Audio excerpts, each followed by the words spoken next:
I generally don't understand why people find Peta to be hilarious, exaggerated, or extremist, because they're completely in line with left-leaning American morality.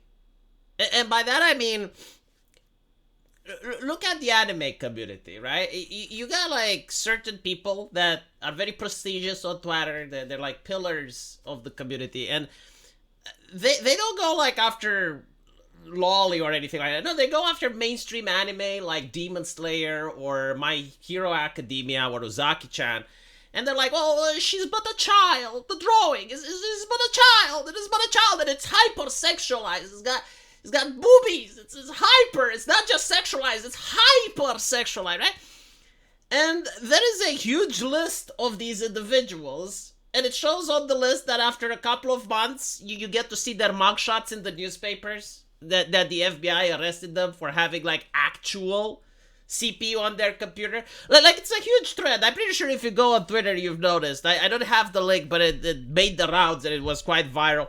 Over 20 cases of individuals going like, oh my god, the anime, it is but a child, it is but a child. And then it's like they're getting arrested for the real thing, right? And it's the same with PETA. How is it different? They're looking at a video game and it's like, oh, but it's but an animal. It is but an animal and you're cruel to it. You're cruel to it. It's on your computer. If you do this in Pal World, imagine the harm you're going to do in real life. How is it different? Like there are a couple of individuals that their brain isn't fully developed and they cannot differentiate fact from fiction. They cannot like even comprehend that someone can play Hitman 47 and enjoy that game, enjoy making the assassinations, but they don't try to do that in the real world. Like they literally just do not understand that people have hobbies and they like to do certain things in fiction that they don't enjoy doing in the real world. Like, for example, when I grew up, I was terrorizing my parents with the fact that I was into slasher films. Like Texas Chainsaw Massacre, Halloween, Friday the 13th, Nightmare on Elm Street. I really liked it, you know, and they all had the same theme. You had like teenagers, the but a child brigade, and they were like violently murdered by a serial killer, whether it was like Freddy Krueger or Jason Voorhees or whatever, right?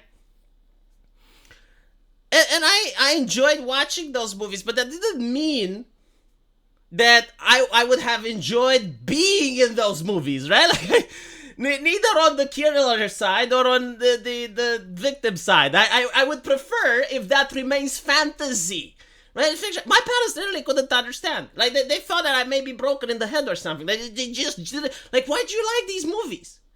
Like, what is it in them that you like? And I was, like, trying to explain to them that what I liked was the sensation that it gave, you know, the thrill. It's like you're on the edge of your seat and you want to see how the person survives. Like, and you're also curious to like try to figure out who the killer is or try to figure out how they can defeat the killer. It's like that was what I was into, right? And of course, like the gore and the slasher and that there were sex scenes in them. Like back then you had like big tits on TV and stuff. And like those things were there, you know, they were like the spice of the movies. Like the movie is the steak and those things were the seasoning. Because like that was another question. It's like, why does it have to be so gory? Why does it have to be, you know, like the Chainsaw Massacre when he goes with the chainsaw, like why does the blood have to come out? And it's like, well, it doesn't really have to, right? It doesn't add anything to the story. I mean, sure, it could just fade to black. But it gives you like that ugh, you know, that feeling that keeps you on the edge of your seat. Like it's the spice. But like again, American morality just doesn't understand that. And it's not like a new thing. Like it's old as Dungeons and Dragons is creating Satanism, right? Like you have witches and warlocks in Dungeons and Dragons and demons and stuff, so therefore it's evil. Harry Potter, you know, he's casting spells and blah blah blah. Doom is a murder simulator. Recently, by the way, I saw a leaked trailer footage from the new GTA. And you have like the player going into a hospital and opening fire, right? Like something that you can do in almost all GTAs.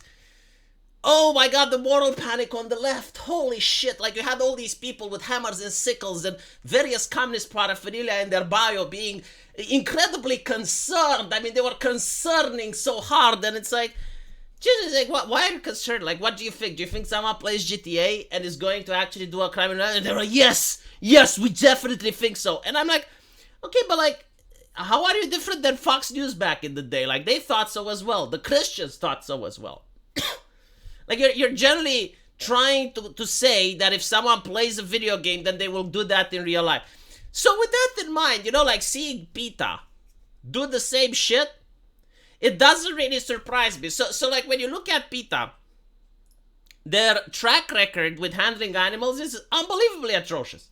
Like, they got involved in certain scandals that are very disturbing. So for those of you who don't know, Peta is on the ideology that owning pets is like slavery, and death is a preferable alternative. I'm not kidding. They generally believe, like, some of them. I don't know if it's like mainstream Peta thought, but the more extremists amongst them believe that it's better for a cat to be put to sleep than to be as a pet, right?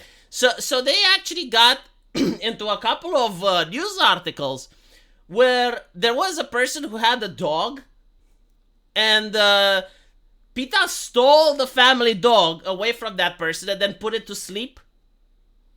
Right? So like, this is the track record. And it's not only that, like people have looked into the statistics. It's like, how many, like, what happens to the animals that Peta saves. It's like, the statistics are atrocious.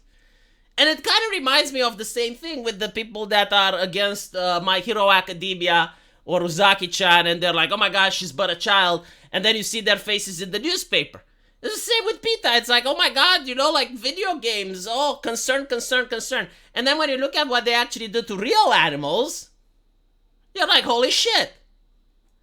So no, like, I think that they are not even a microcosmos of the American culture. They're like just basic bitch American moral busybody that instead of complaining about anime or slasher films, they're complaining about, you know, whatever video game of that month has animals in it. I mean, they already complained about Pokemon, so it's no surprise that they're going to complain about Pal World, right? Anything that's popular, they need to jump the bandwagon. If something gains some traction, and people talk about it, like, people have to inject themselves in order to show us their takes and their opinions, knowing that people will share it. And I don't know, like, I think, like, what they're trying to do is to get themselves trending, right? So you get to see hashtag Peta on Twitter, and that is activism.